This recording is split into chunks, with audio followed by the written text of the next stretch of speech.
Tu prépares aussi quelque chose sur le leadership féminin et conscient. Est-ce que tu as envie de nous en parler un petit peu?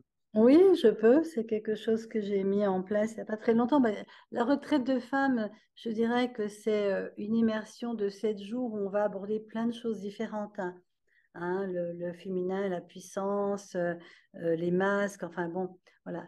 Et le leadership féminin conscient, il y a toujours cette même base de conscient et puissant, hein. Là, voilà. C'est comment je révèle ma souveraineté, mon leadership dans ma vie. Alors, quand je parle de leadership, souvent les gens me disent, ah oui, tu fais du business. Je dis, non, le leadership, c'est partout. J'ai à reprendre mon leadership dans ma vie de famille. Si je, ma colonne vertébrale se dresse et si je deviens cette antenne terre, un cœur, ciel, à un moment donné, je vibre vraiment de ma véritable essence, hein, de cette joie profonde qui est en moi. Et si j'emmène ça dans mes relations, ça va être magnifique parce que ça va rayonner. Si j'emmène ça dans mon couple, c'est magnifique parce que ça va rayonner. Et si j'emmène ça dans mon business, ça va être magnifique parce que ça va rayonner. Et dans le business, bien sûr, là, c'est un peu plus orienté quand même par rapport au travail parce que de plus en plus, moi, j'encourage les femmes à oser être leaders, mais leaders dans ce cœur et conscience, justement, euh, là où elles sont, euh, et notamment au niveau professionnel. Parce que si elles sont dans cette estime, amour d'elles-mêmes, ça va totalement changer l'axe professionnel dans lequel elles sont, même si elles sont salariées. Bien Hmm. sûr, l'idée, c'est de soutenir les femmes auto-entrepreneurs qui osent y aller, qui osent y aller avec leurs différences, justement, parce que souvent, le milieu du travail, c'est un milieu, bah, tu parlais de compétition, tu parlais de concurrence, et puis études de marché, etc. Moi, je suis chef d'entreprise, j'ai jamais fait d'études de marché, j'avais jamais pensé faire un business.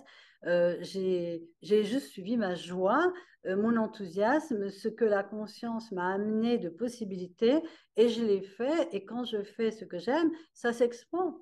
Et donc, j'ai vite compris que être dans l'abondance, dans la prospérité professionnelle, c'est être dans ce qu'on aime, c'est être en accord avec notre essence et non pas s'adapter au monde et aux autres. Ça, c'est la plus grosse des erreurs. La Hmm. stratégie, pour moi, un vrai leadership, il n'y a pas de stratégie. Il y a, je pose des questions. De quelle façon est-ce que je peux euh, avoir plus d'autonomie, plus d'abondance, plus de joie, plus de possibilités, plus de travail, ça, plus d'argent dans ma vie? Et je laisse, c'est une vibration. C'est une vibration que j'envoie. C'est pas une affirmation. C'est une vibration que j'envoie à la source. Puis je laisse. Et c'est là que tu actives les synchronicités. Et donc, pour moi, le travail, ou même que ce soit les relations, les enfants, tout, c'est être toujours, non pas qu'est-ce qui ferait plaisir à l'autre et qu'est-ce qui marcherait comme business, par exemple, mais qu'est-ce qui m'anime? Qu'est-ce qui me rend heureuse et joyeuse? Par exemple, une mère de famille qui se consacre tout le temps à ses enfants finit par éteindre. Au fond, elle aimait danser, elle ne danse plus.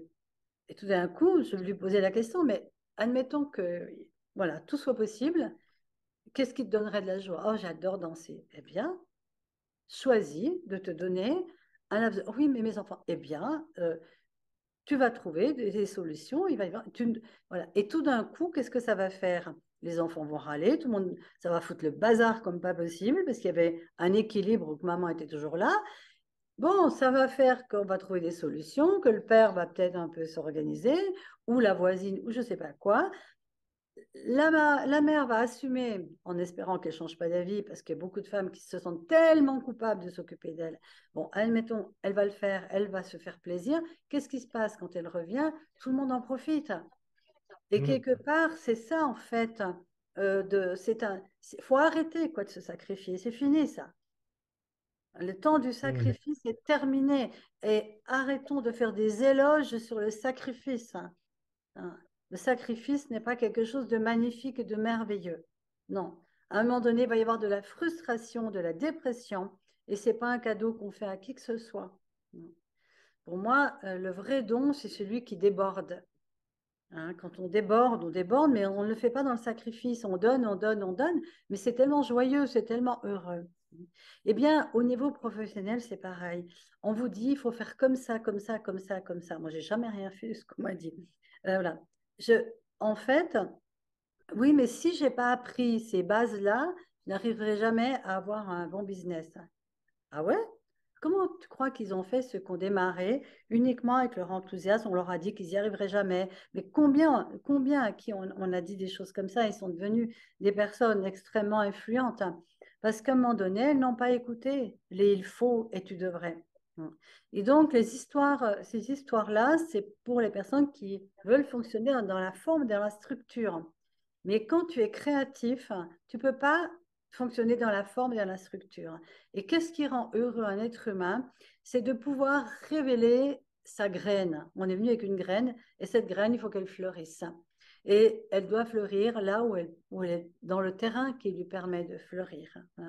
Et donc, quelque part, ce qui va être important, c'est qu'elle trouve en fait cette essence, cet enthousiasme dont je parlais tout à l'heure, parce que l'enthousiasme, c'est la graine.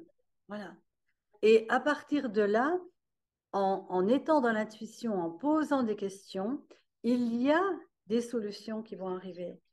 En fait, on prend le système à l'envers, c'est-à-dire qu'au lieu de chercher d'abord les solutions, et voilà, alors voilà la structure, comment elle doit être, voilà comment je dois cadrer. Non, tu pars de ton bonheur, tu pars de ta joie, tu pars de ton enthousiasme et tu avances pas à pas et les personnes adéquates vont arriver sur le chemin. Et ça, c'est ma vie. Ma vie Hmm. est un chemin de synchronicité où j'ai choisi à un moment donné de ne suivre que la joie, que l'enthousiasme et de ne pas faire les choses parce qu'il fallait les faire. Et, et bien sûr que j'ai été jugée, critiquée. Oui, on est toujours de toute façon. Mais ça n'a pas d'importance. Ce qui compte, c'est l'engagement que tu fais avec toi-même. Je m'engage envers moi-même à être dans la bienveillance, à être dans vraiment ce qui nourrit mon être. C'est que c'est fou comme les choses arrivent, comme les personnes adéquates, les formations dont tu as besoin, les lieux, Hmm. etc. Et c'est ça, pour moi, le leadership, c'est quand tu sais que ce que tu es et ce que tu as envie, c'est le cadeau que tu peux offrir au monde. Et tu n'as pas besoin de savoir forcément exactement comment tu dois le faire. Tu dois d'abord le choisir. Le choisir et te demander d'avoir les synchronicités ou les informations dont tu as besoin. Et quand c'est vraiment soutenu par l'enthousiasme et la joie, ça fonctionne tout le temps.